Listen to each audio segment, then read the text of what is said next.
3.Rubix Robotix, and we built a golf ball dispensing robot that we got the idea basically for if you were let's say, an elderly person who likes to frequent himself at the driving range, or young, but you just happen to have back problems or something, and you don't want to put your ball on the tee every time you hit the ball off. Constantly. Yeah, exactly. So our robot will do that for you. Place the ball on your tee using if our robot were to be, if it was in an ideal situation, it would have a dispenser where our balls would fill up in here, and this robot would drive back into this dispenser, and it would dispense a ball and into its hands. You get rid of the bucket of balls altogether, and then it just keeps coming back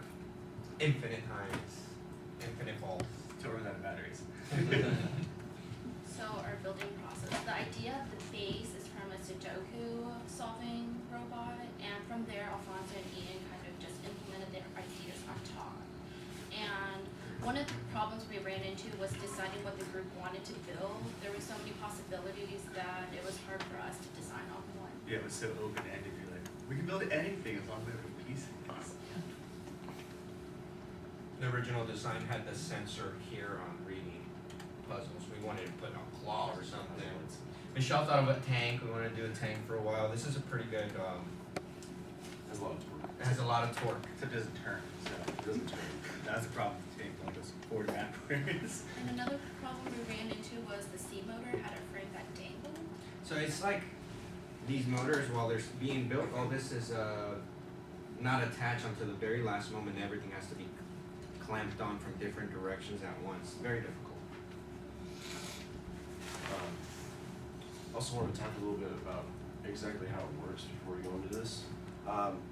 Basically, what it will do is when after it drives back, it will sense the ball here in its ultrasonic sensor.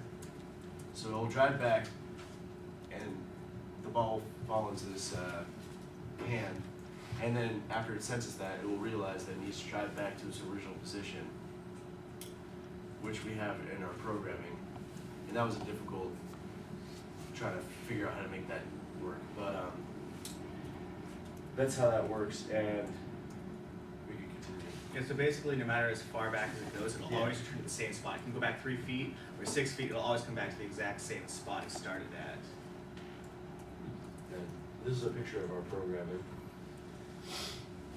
And Yeah, practicality was the thing we were trying to stick to with this robot, like for the tank. There was a bread butter idea. We just liked the track so much we wanted to keep it doing something along that function. And that's it. Do you guys have any questions? Okay, thank you.